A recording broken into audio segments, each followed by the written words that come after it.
business, who are facing challenges, but they're helping them cruise through it. So today we are privileged to have our coaches going to help us with leadership. So let's go.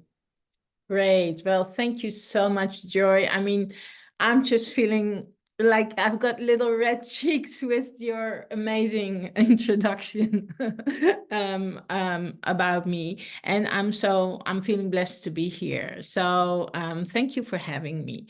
And I guess what always comes up in often or almost always with leadership is that often people don't see themselves as leaders. And so we have that. I was even on a call tonight with people who are like high level leaders and they are still doubting. One of them was saying he had been offered a promotion. This was actually a he. And we always think it's only women who doubt themselves, and that he didn't think he could do it. And so this is somebody who other people already think as a high level leader. So I think what I often see is that we doubt ourselves, and that we have those voices in our head, like we can't do it, we can't manage people, or we don't have a vision, or who am I to lead others, and why would people follow me? And I think what I would really like to kind of lobby for is that each and every one of us needs to kind of go inside of ourselves and start seeing the leader that is maybe there or maybe hidden, a bit shy, somewhere in a corner, but really who's ready to come out and to actually take charge and to say, hey, yes, I can be a leader. I am a leader for myself. I need to take charge of what I can take charge of, but I can be a leader to my children. I can be a leader to my family, to my neighbors, and just see, even if you don't have a title, start seeing yourself as a leader. So that was what I think I wanted to start with, because that imposter syndrome, the feeling that we're not good enough and that somebody's going to knock on our door and says, hey, Thilan, who do you think you are? Like, stop talking. You don't know enough. You don't have 5 master degrees, or, you don't know everything. And that's true. But, nobody knows everything. And so what I find working with leaders, and also from my own journey, is that those voices can be quite demeaning and can be like not truthful. And even if I think of today, I had 3 coaching clients, so it's late where I am. It's a 11:15 or something now, but I started this morning at 8 o'clock, and all 3 people that I coached, who are people who are leaders, that it came up again, that like, hey, I don't think I'm good enough. Like, I don't know. I feel I'm really now on a mission to help women to overcome that, because I think it's not serving us at all, and it's actually doing a lot of damage. What do you think about that? That is just like we were saying earlier before we came in, to Facebook group. I realized that even this morning, the word that the encounter you had the whole day today was playing in my head. You know how many people believe not being enough is the reason why they can't start giving birth to what God has called them to do. And it's a very serious syndrome. It's something that people should actually talk more.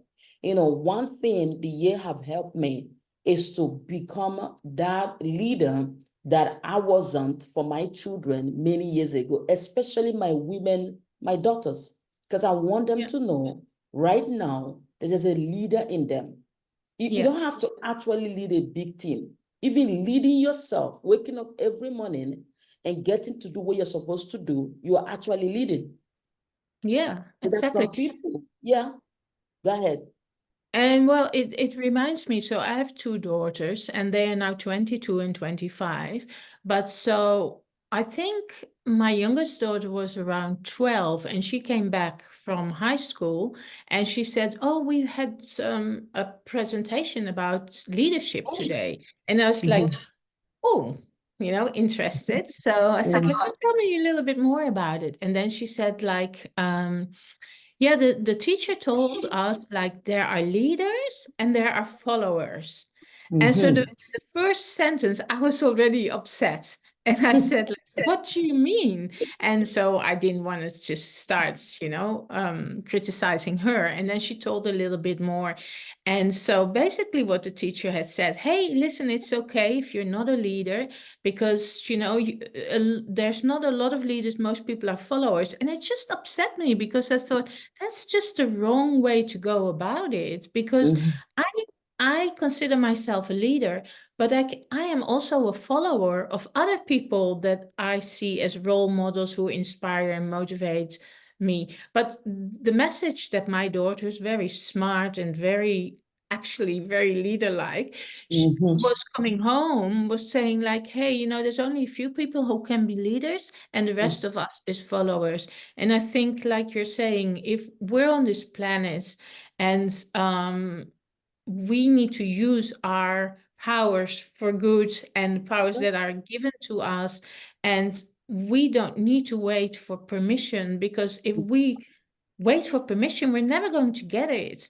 There's nobody coming knocking on our door. At least nobody ever knocked on my door to say like, hey, Thilan, I've got this great opportunity, or I see the leader in you, and I'm gonna help you and I'm gonna nurture you. No, you really have to get that from the inside, but knowing Yes. that you're on the planet Yes. for a reason, and that there's something that you do best and that you should be doing and following, instead of thinking, oh, what are other people thinking, or I'm not ready, or I'm not perfect.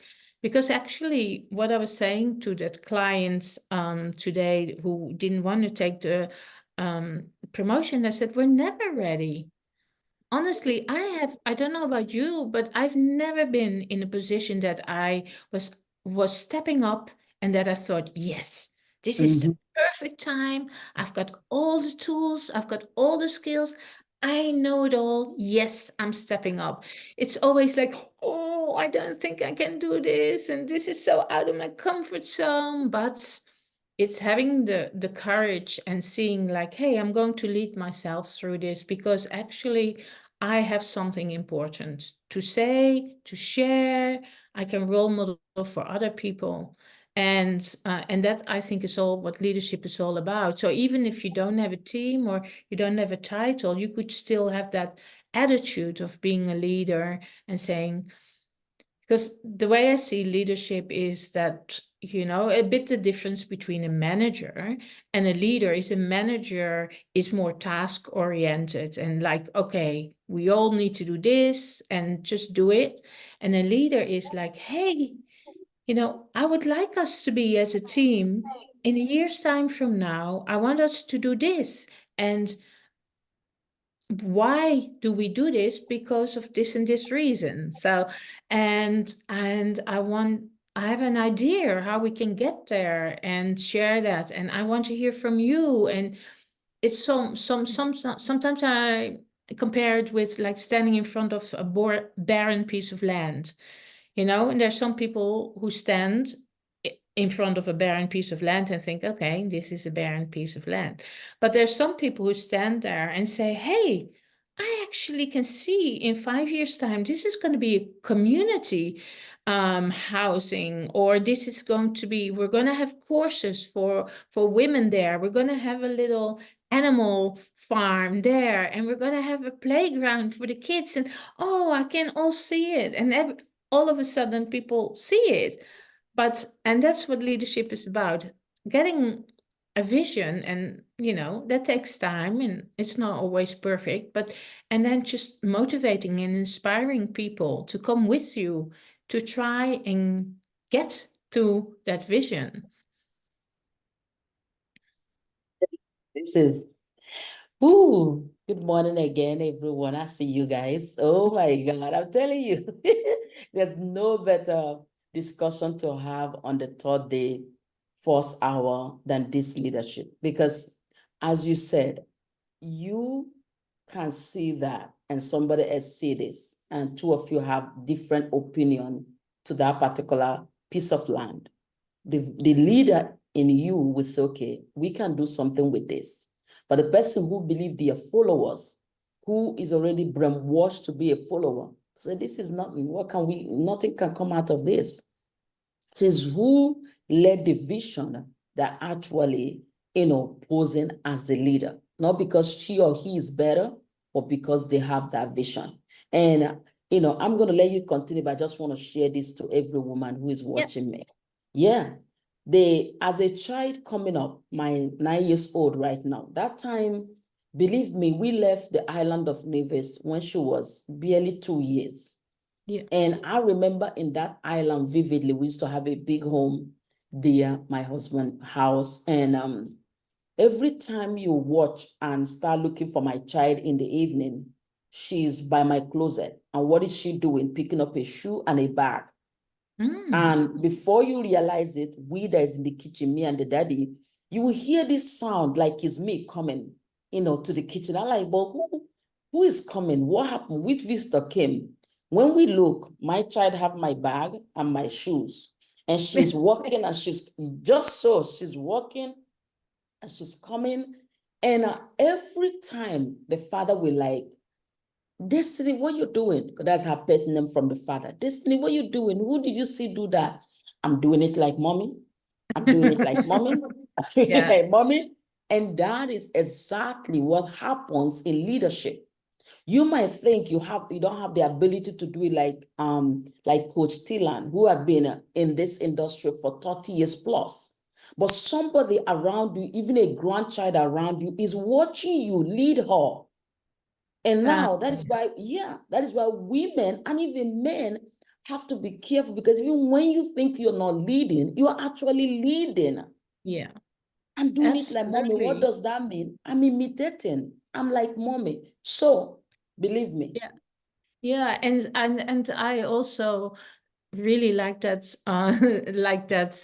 story of your daughter, and I think it's like she wants to be you, so I think that's so brilliant. But I think also with that vision comes that leaders are positive.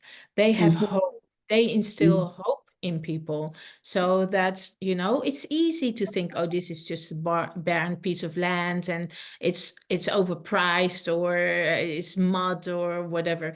But a leader sees the opportunities, and so we can help our people. And I was going to say something and now I forgot, but it had to do with, so it had to do with my own story, because what a nice thing, what is really nice when your children have grown up. So my daughters being 22 and 25, they can actually give me feedback now and say like, hey, mom, the way you role modeled for us, because life wasn't always easy for me. People always think that life was very easy, but it wasn't. And my daughter was very ill when she was only 2 years old. And we were in hospital for a year, and she survived, which was amazing. But in hindsight, if I look at it now, it was a really difficult time for me, because I was working, I had to take care of my daughter, and I had to constantly live with the fear that I might lose her. And so it was a very difficult time. And so then when so we were living in the Netherlands, and I was working for the United Nations, which I had been doing for 12 years. And so we then said I want to try and go to Australia. It was very difficult to get a visa, etc. And so long story short, when we were here, I think I was still traumatized from everything that had happened. But you go on as life does, you need to be strong and you do your thing. And at some point, when I was here, I had to start all over again as an immigrant. So I had this great career. I had been a barrister. I'd worked for the United Nations for a long time, and everybody thought I had a great career. But here in Adelaide, South Australia, I had to kind of, everybody knows each other. They've all been to the same school or whatever. Anyway, I'm telling you the story because I did get a job, and it took me a long time, but I got a really good job. But I was so miserable. I felt I wasn't living to my fullest potential. And, but at the same time, I had my husband who was a stay-at-home dad and the two children that, yeah, I needed to feed, basically. But I just started to think I can't do this anymore because I'm so unhappy. And now my children are seeing me as an unhappy mom, and I'm sure that has an impact on them as well. And so I said to the girls and my husband, of course, like, listen, I really want to start my own business, but I was very, very scared. And the system here is that if you don't have any work, you didn't have any money, like you can't get social security or anything.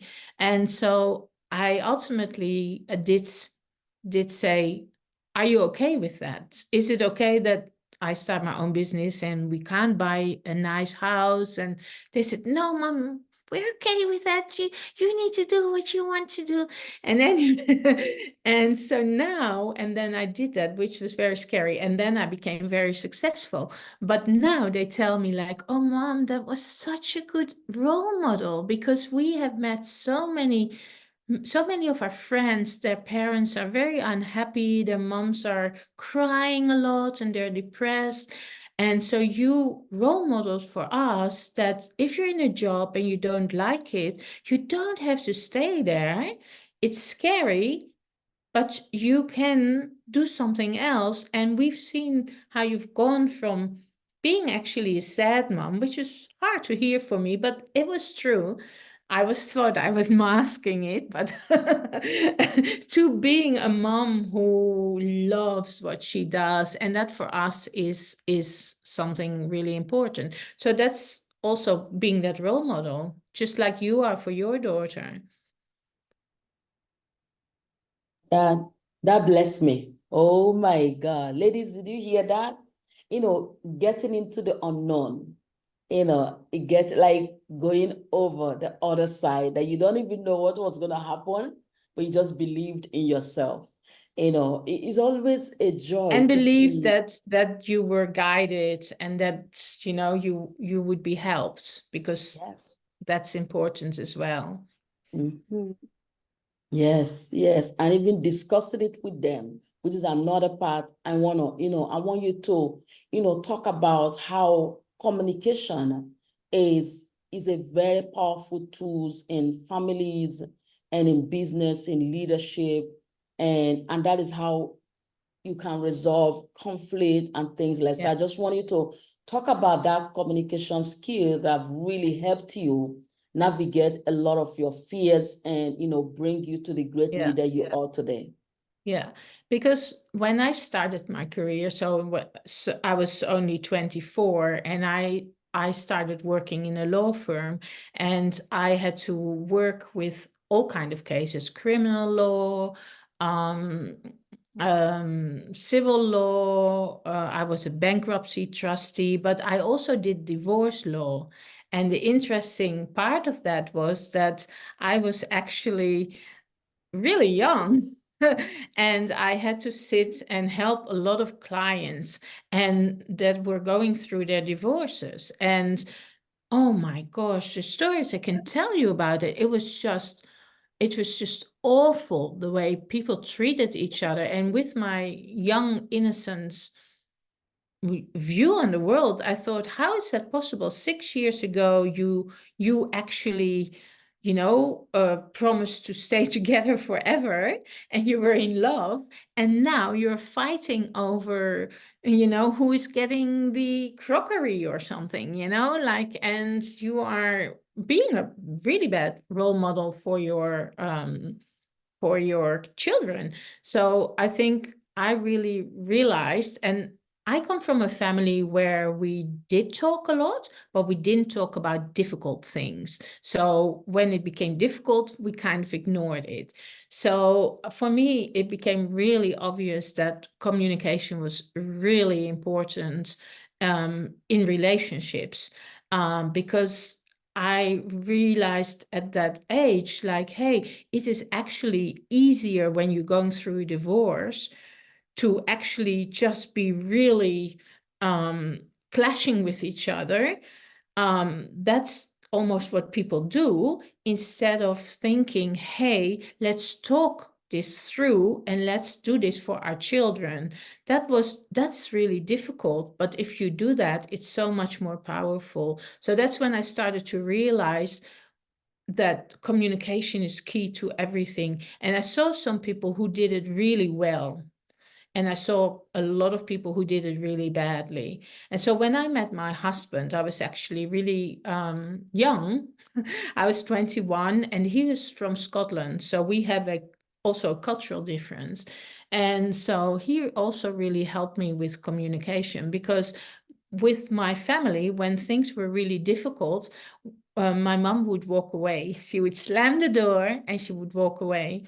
And so that was my go-to as well. So when we would when we would have a quarrel, I would just say, "That's it," and I would just walk out. And he was like, "No, you're coming back. We're gonna talk about this." I was like, "No," and he said, "Yes." And so that started really realizing for me that communication is everything. And so for us in our family, we discuss everything, and we have always done that. And then when we moved to Australia, there's also a cultural difference, because the boyfriends of our daughters, they were like, what, you know, this weird family, they talk about everything. But and I think they now appreciate it, but it's not something very typical Australian, because but I find that it is so helpful, and we do it always very respectful. And I think what I've learned as a mediator is, when you communicate, it's not about you. It's not like the All About Me show, but you need to be able to really adapt your style, the way you talk, what you talk about with the other person. And so if you understand what that other person wants, and not just wants, but needs, and needs as something that is a requirement for them, that is really what's important for them. If you understand that, and you know your own needs, so the things that are really important for you, and you can talk about those things, then almost always you can resolve anything. But often what people do is they have a position, they say, I want this, and then the other person says, I want that, and then they kind of clash, because say, I want to go on holidays. I said something silly. I'm going to want to go on holidays to Florida. No, I want to go to New York. And then often what happens is that people just keep talking on that level. But if you have that curiosity and say like, oh, tell me a bit more. How come you want to go to Florida? And they start talking and say like, well, actually, I want to, I want sun, I want to swim, and then why do you want to go to New York? Well, for this and this reason. And you can say, hey, actually, now that I understand why you want to go to New York, maybe we can find a way that we can, I want to go and see museums or whatever. Maybe we can do something that both of our needs are being met. And so, yeah, I really feel communication is the glue that keeps us together. But the older I get, the more I realize that if people don't understand me, if they don't get what I mean, it is definitely my fault, and I need to communicate better.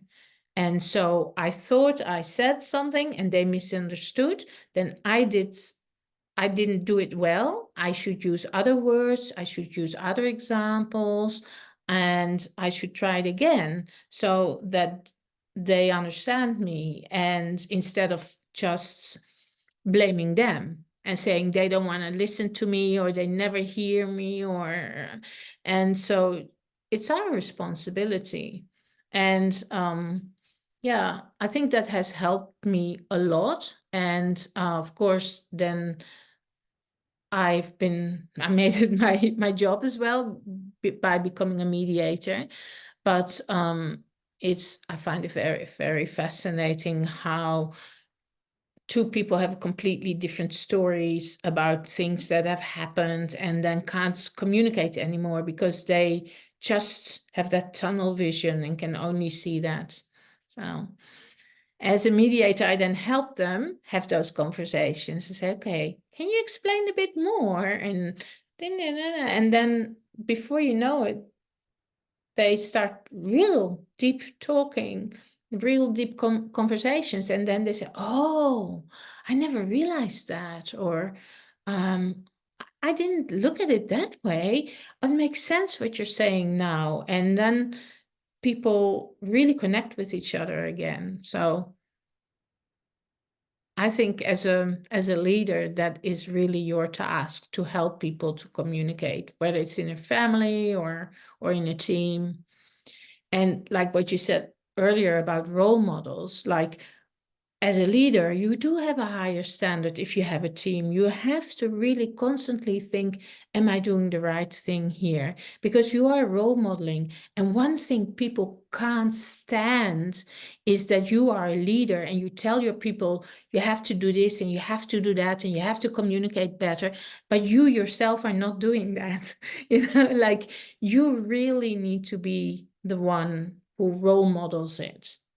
Because this is one, when I work with teams, they always tell me like, yeah, our leader's always telling us to do this and this and this, but she doesn't do it herself and she throws us under the bus and she well, and so it's interesting. But and that's what I call self-leadership, is to really be aware of who you are, how you show up, and consciously try and show up in the best version that you can be. And sometimes when you lose it, or you're not having a good day, then just be honest about it and own up to that and say, sorry, I made a mistake.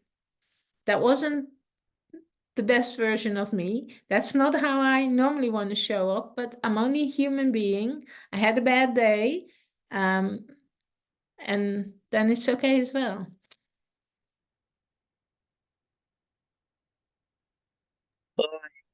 Love it, love it. Are we not so blessed to have the leader in the house this first hour of the day? Oh my God, I love it, this conversation. So my other thing now I'm gonna, because I know we have a lot of team leaders here, we have a lot of business owners, people who really maybe haven't had time in leading their team the right way. I just wanted you to, like share some of your the experience that people have gotten with your programs, how you have helped, them, and also how a leader who is watching right now can really, really, stand up and do the right thing for her team. Yeah, thank you. So I think with the whole idea of leadership is that you want to help others see things in themselves that they don't see necessarily themselves. I hope this makes sense what I'm saying. I'll give you an example. So when I was 30, I was a leader of a team. And I was having difficulties with that because, first of all, I never had any leadership training. But second of all, two of my team members were 60 and I was 30. And I felt always like, oh my gosh, they must be thinking like, who does she think she is, and so on.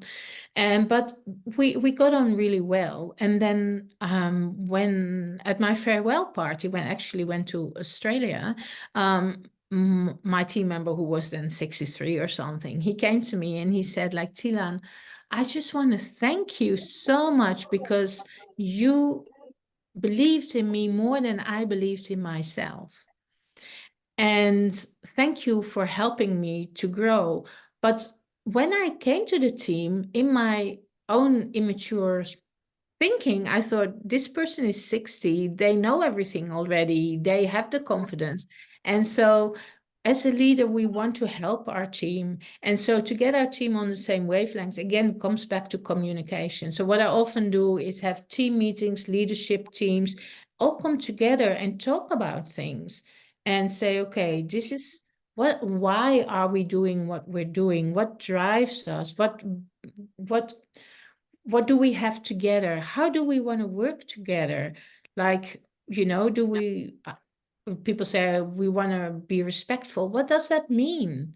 And so what do we do if we are not being respectful? How do we hold each other accountable?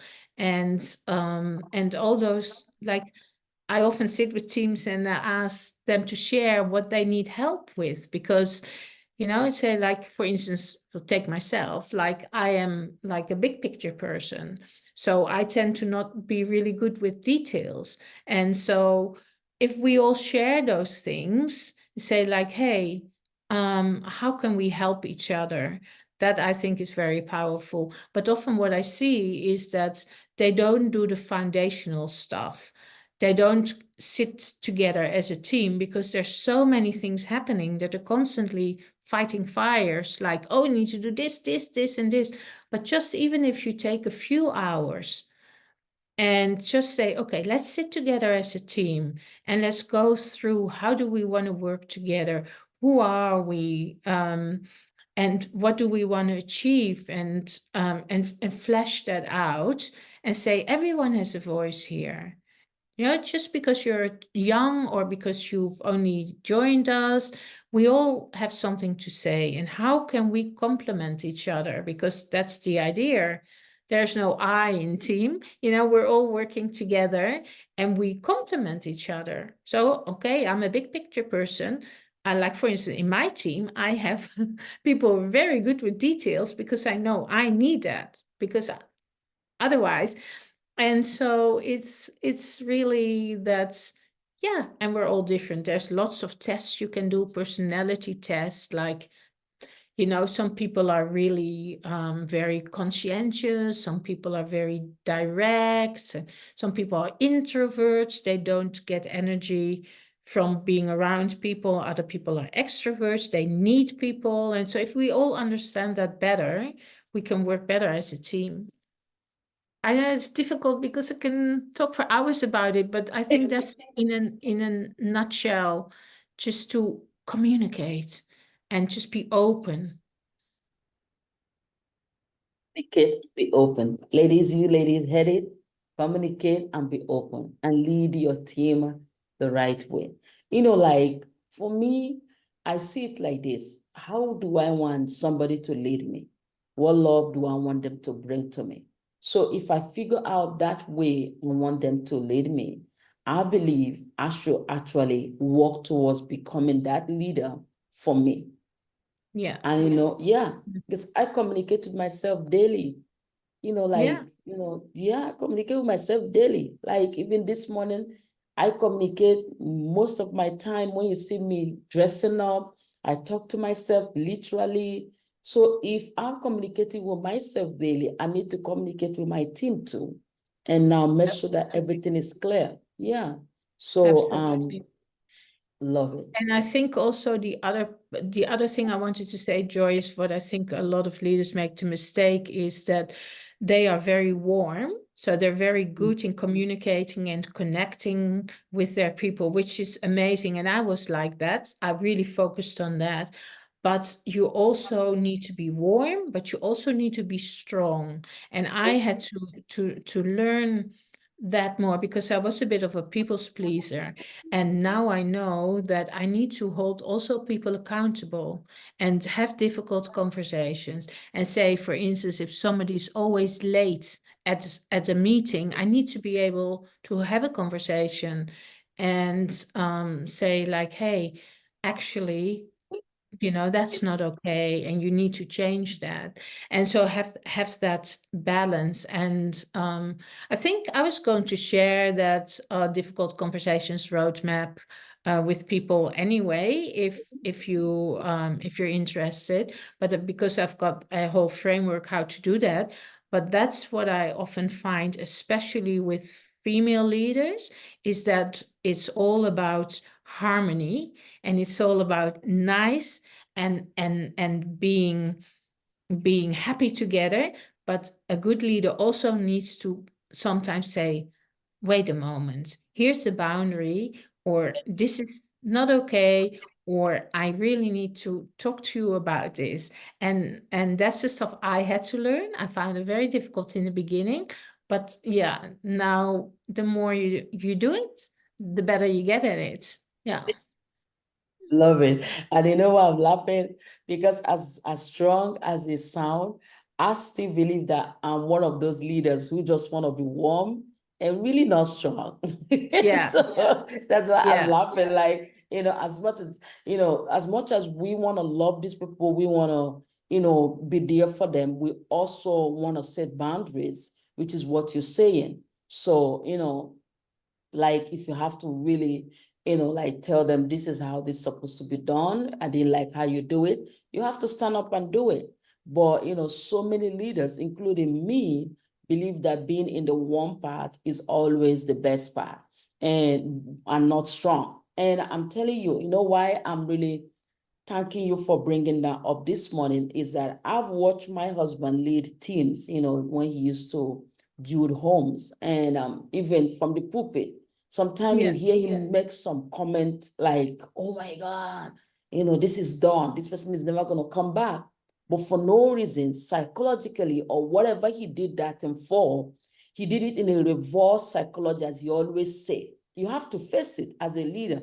And that thing always do something that I thought we would never do, like bring the person back or make the person have a change of mind or correct the person.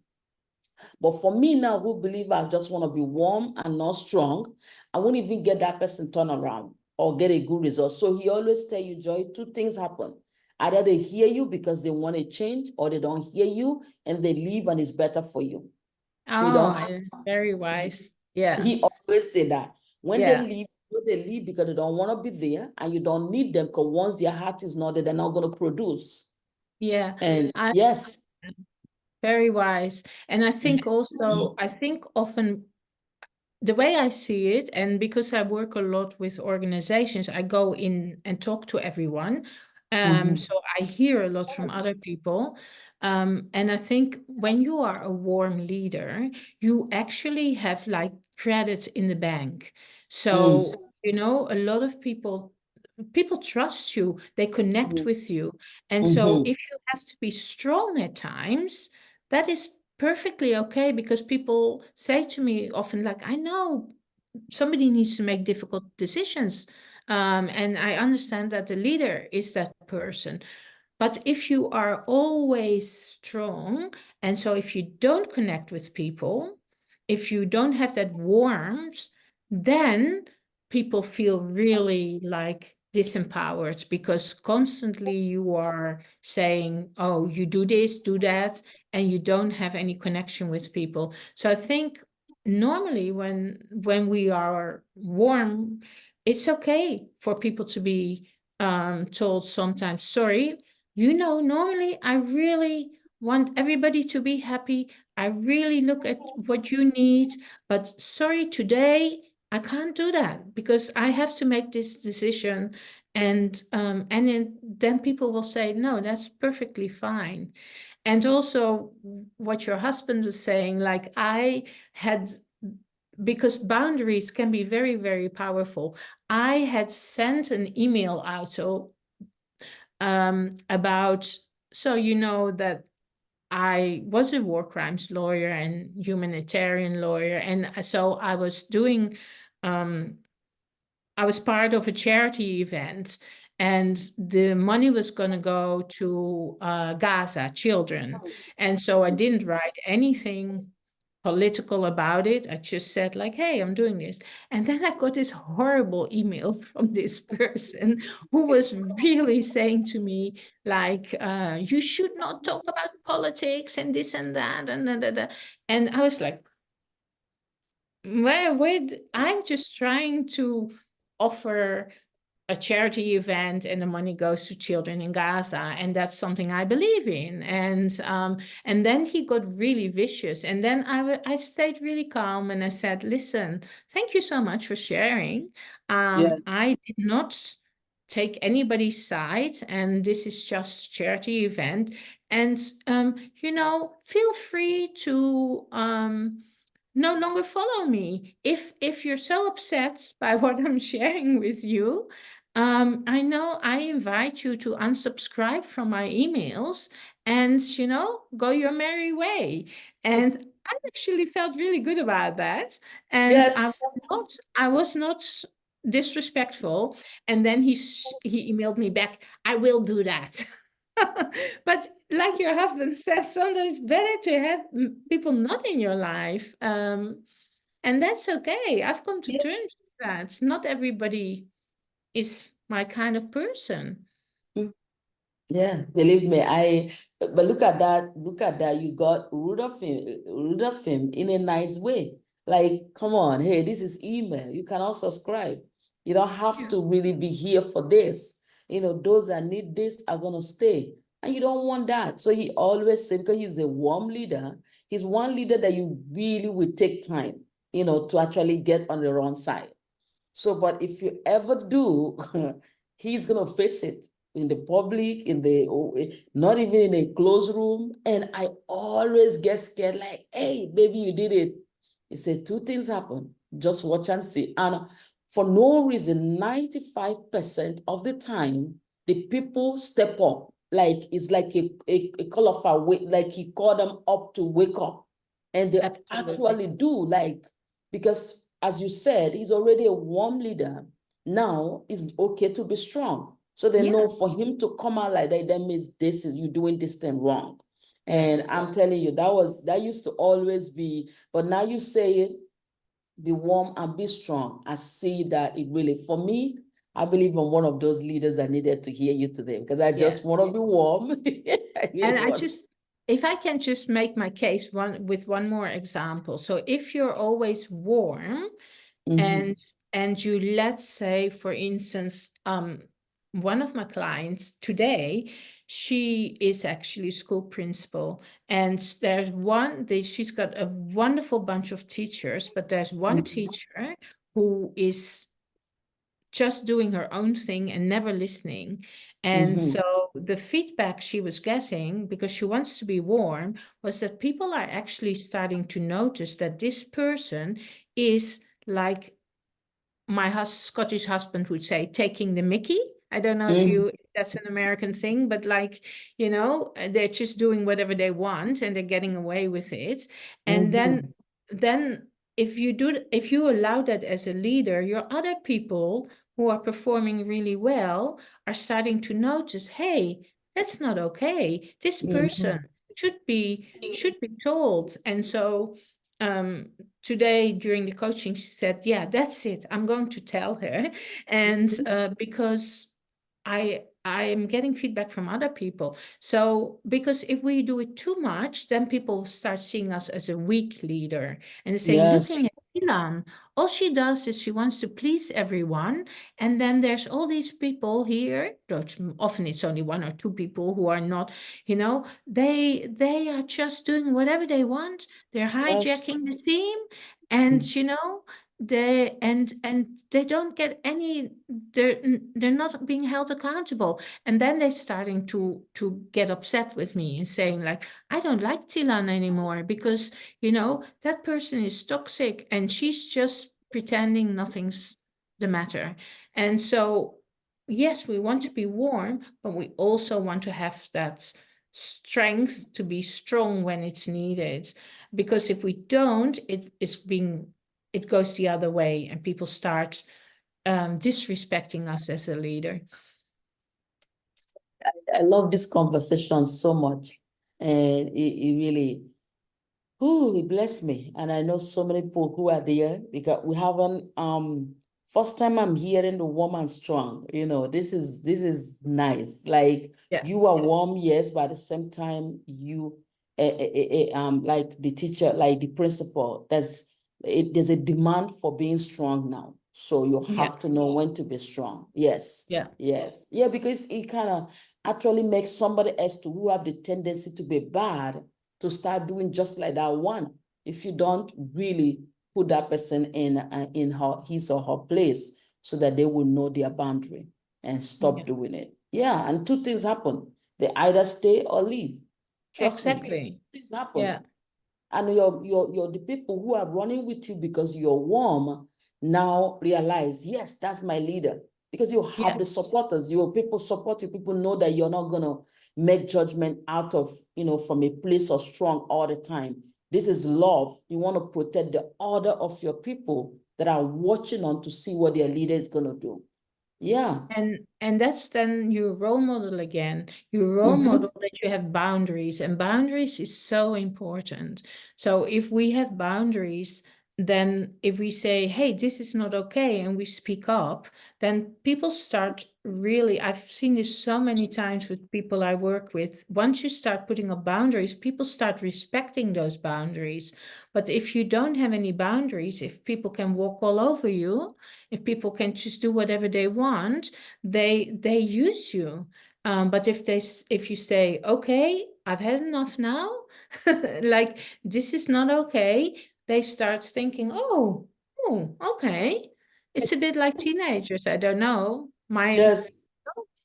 sometimes it just needs to be told, no, enough is enough. We think that people will self-regulate, but not everybody does it. Some people just try and see, oh, can I have a little bit more, a little bit more? And, then no, enough.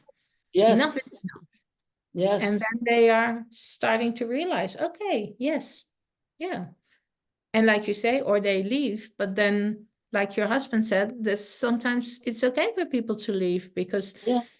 if you have a rotten apple in your team, Mhm. you can't just love this apple till it's healthy again. Sometimes it is what it is. Is what it is. And the early will realize that the better. This has been one conversation I've loved from the beginning to the end, and it has really challenging me to actually even be a better leader. I'm Be a still better working leader. on it myself, so Thank you for telling me that. I needed to hear that. I don't go and beat myself. Oh, you have to start making those decisions. Anyway. no, you All right. always have to be kind for Yes. ourselves. We're all on a Yes. journey. And Yes. so I'm on a journey. I make mistakes. I still learn a lot, and I keep, like you, I talk to myself and say, come on, Thilan, this is time to put up a boundary. This is not okay. You're not going to accept this. Yeah. That's so good. I'm so glad. I'm so happy. And once again, I want to say thank you for doing this with us. And I know we had a free gift from the last time. If you want to tell them about it and also how they're going to connect with you, those in leadership, those who want to, enhance their leadership, know how to Yeah. resolve conflict. It's not all leaders that know how to do that. You have a Yeah. system. So yeah, tell them.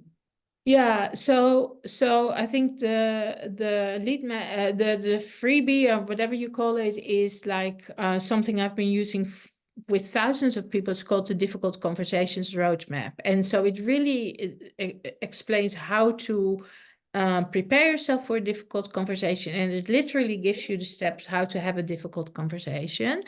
Um, Conflict styles. I have some like things people can download from my website. So my website is my full name, thilanlegierse.com. I know it's a very unusual name, but and there, I think there's something, it says freebies, and there is like also a conflict style test, which is really interesting to understand. Are you somebody who's comfortable with conflict or not, and how can you adjust your style? And in general, yeah, people can connect with me through my website. I do have a leadership community, so it's really nice. It's leaders who want to become a better leader from all over the world, and we meet online and we discuss wins and challenges and so on. And I do have a podcast which is also called The Leaders Den. So and also, if you put my name in Google, I'm the only one with this name on the planet, so you can't really miss it.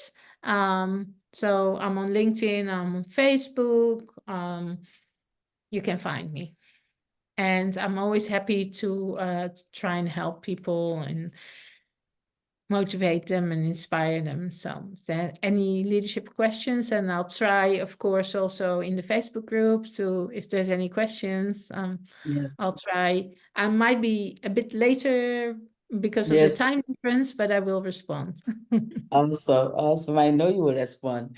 And thank you so much for giving us this last hour. I know it's like 12 o'clock now in your time, 11:58. Thank you so much. Only champions do this. We're so we're Yeah, so thank you so much. grateful.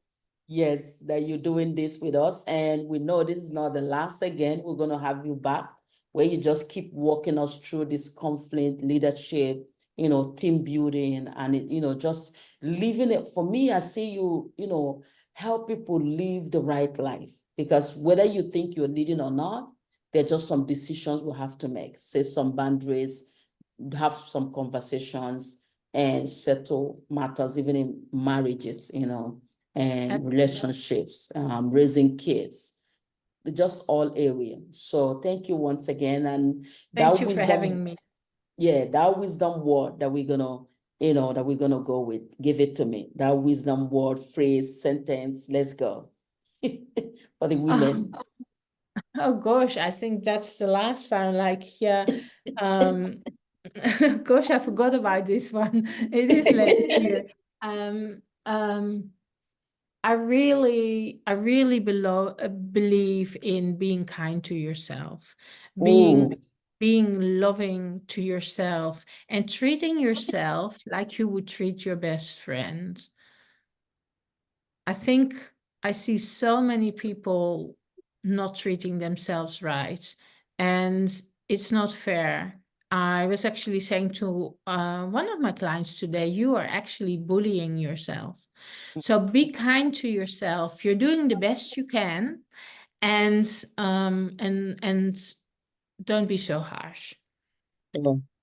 Thank you so much, Coach. And guys, don't go nowhere. Coach Destiny is in the house, the prayer piece. Oh my God, I can't wait. And thank you so much, Coach Thilan. Thank I'm gonna you. talk to you. Yeah, through Messenger. Go take some rest, and we I love you. Thanks for Yes. having me. Love you too. Bye. Awesome. Bye-bye.